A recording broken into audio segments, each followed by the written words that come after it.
Hey, this is Kevin from Kevin's Micro Fleet. Today I'm coming to you with the Micro Galaxy Squadron review. We're going to be taking a look at the Series 6 Fang fighter from The Mandalorian. We're going to go ahead and take a look at the vehicle, at the figure, at the packaging. We'll do some measurements and we'll do a comparison. Let's go ahead and dive into the review. So here is the Fang fighter. We're looking at the outside of the packaging here first to start. So you got Series 6 in white here on the side. Fang fighter down there on the bottom, number 125. You get Micro Galaxy Squadron, and you get this cool little emblem on here, which is showing you the show this is coming from, which is The Mandalorian. Then you get your figure going into the cockpit there. You can see the figure and the vehicle. As we spin this guy around to the back, here's a chance to see this again, as well as some of the features that this has, which we'll take a look at once we break this thing out of the box. There's your little blueprint.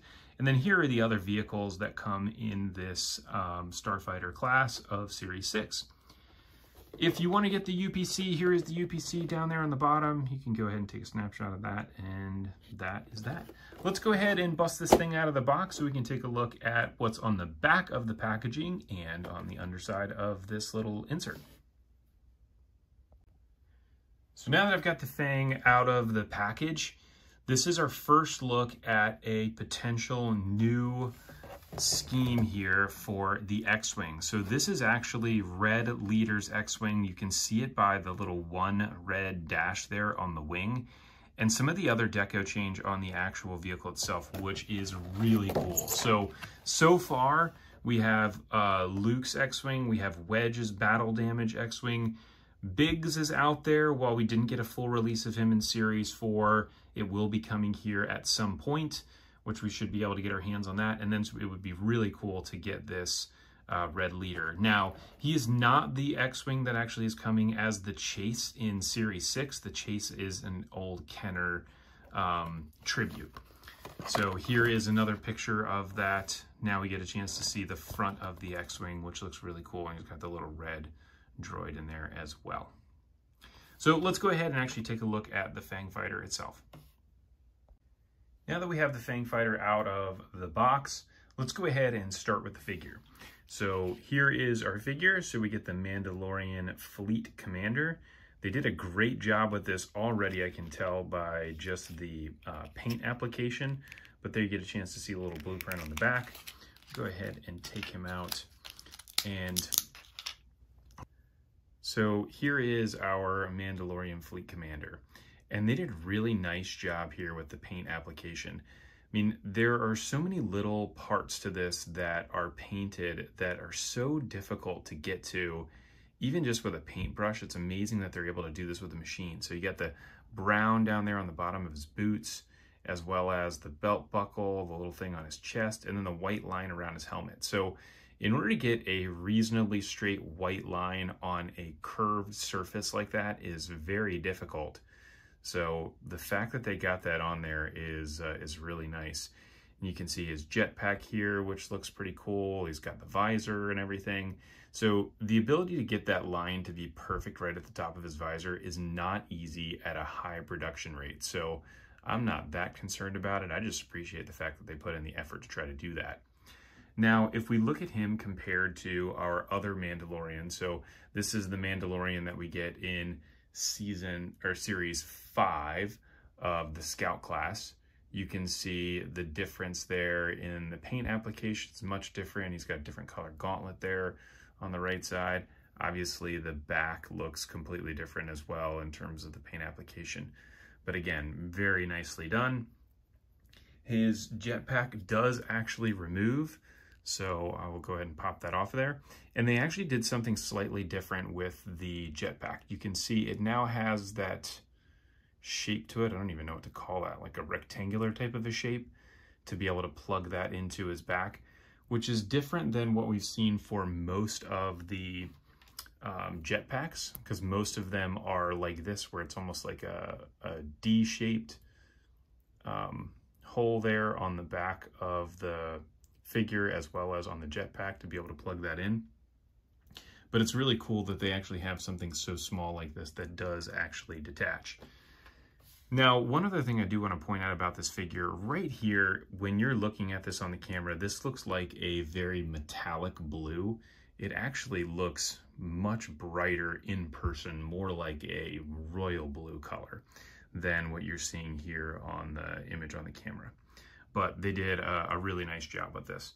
So let's go ahead and measure him out just to see how tall he is. I suspect he's going to be 1 inch like all of the other figures. And sure enough, there he is, 1 inch. So now let's go ahead and look at the Fang Fighter itself. So this thing has, I mean, this is such a cool look. The one thing that is important to remember about this specific Fang Fighter is this is from the Mandalorian show versus it being from the Clone Wars animated series. So there is, I believe, a slight difference in the functionality of the fighter between the two, but overall, I really love this design. I was thinking when they originally came out with the Gauntlet that it would be really cool to have a Fang Fighter, but I was thinking there's no way that Micro Galaxy Squadron will ever do it because it's somewhat of an obscure type of a vehicle. And I was thinking I might try to modify the Gauntlet in order to make this, and I said, you know what, let me just wait. So sure enough, we got this. This was a huge surprise to see it, and it is super cool. So here is the top of it, what it looks like. You got, you know, this blue on here, and then you've got your little guns and the cockpit, which will open here in a second. You turn it around and you see the bottom, and you've got the same design here with this, you know, Fang look on it, as well as the blue. You do get some yellow in there for the engine glow, which looks really cool as well. Now, from a functionality perspective, this doesn't have a ton of functionality. These guns on here are, they're still a firmer type of a plastic, but they are kind of soft.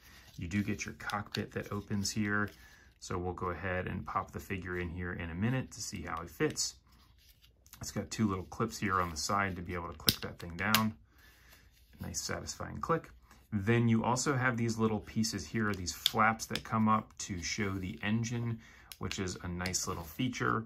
The engine is painted there on the interior as well, which does look really nice. And again, you can hear that click as I close those. So those should stay shut as you fly this thing around. Then as we come around to the bottom, you've got 3 landing gear. These were pretty tough to open. I might not even be able to get this one open. I had to use a plier to get it. There you go. So that guy pops open, as well as this side. It's a little easier. And then you get 1 more landing gear back here on the bottom. And that's what that looks like. So when it's sitting down on the table, it does look like it's sitting pretty much on the ground, but that's really nice. Now, the other thing that's pretty interesting about this specific model relative to some of the others, which we'll take a look at here in a minute, is that with this Fang Fighter, the part here that sticks out is actually still a relatively hard plastic. So similar to all of the other ones. Versus the Gauntlet, which we'll look at here, that has a rubber tip on it, really from a safety perspective. But I was surprised to see, and similar to the Mandalorian's N1 Starfighter, the tail on the end of it, it's pretty sharp and pretty firm, so pretty cool to see that they were able to do that. Now, the other thing about this that you can see is there is a pretty heavy wash on it. So, I mean, you can see that all over the wings. I'm gonna keep one of these like this. I will likely get another one and I'll try to clean that wash off just to see how it looks without the wash.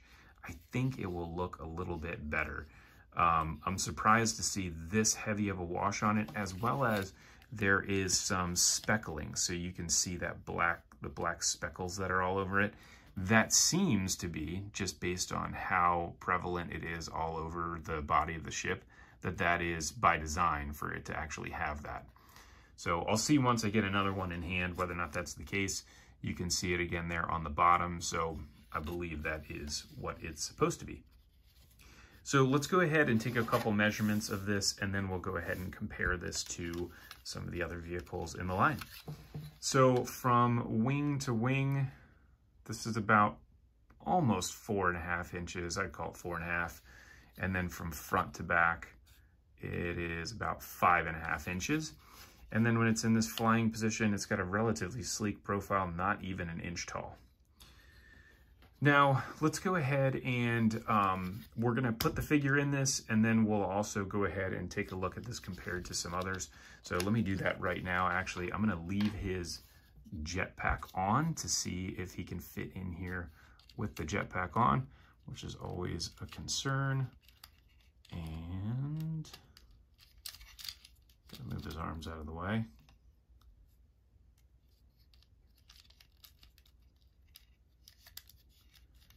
Is he gonna fit?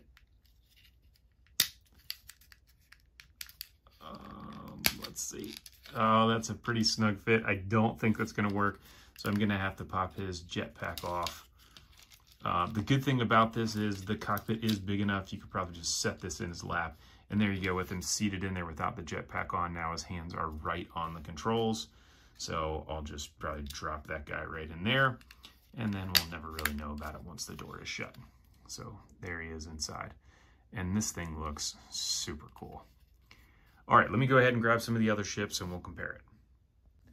So here it is first compared to the Gauntlet. So the Gauntlet is unfortunately one of the vehicles that is the most out of scale for the entire line. There's a few others that are pretty close, but the Gauntlet is definitely a big one, mainly because this is big enough just to fit one figure in it, versus the actual Gauntlet that you would see in the show, The Mandalorian, and or in the Clone Wars is much bigger, where you have a massive cockpit. You can fit, you know, probably 7 or 8 people inside the cockpit. And so this should be closer to a Starship class vehicle, but it's obviously not. So seeing this relative to your Fang fighter, it does look kind of funny because they are so out of scale. I have seen some other images of this Gauntlet and the differences in the size. So there are some that are supposed to be the big ones like we see in the show, and then there's some that are also supposed to be smaller, kind of like this one actually is. But you can see that relative to them, this is your individual, you know, Starfighter, and the Gauntlet is really more of a transport type of a ship. But they do look pretty cool next to one another. Now, the other thing that I wanted to show this relative to is just your tried and true X-Wing fighter, so you can see how that stacks up relative to the X-Wing.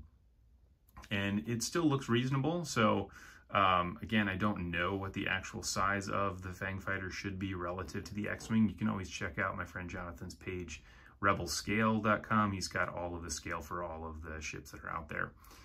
But either way, I think it still looks really cool. So that is the review. If you did like this, please go ahead and like and subscribe. Check out the storefront below if you want to get some other Micro Galaxy Squadron vehicles. And thanks for tuning in. I look forward to seeing everybody on the next review.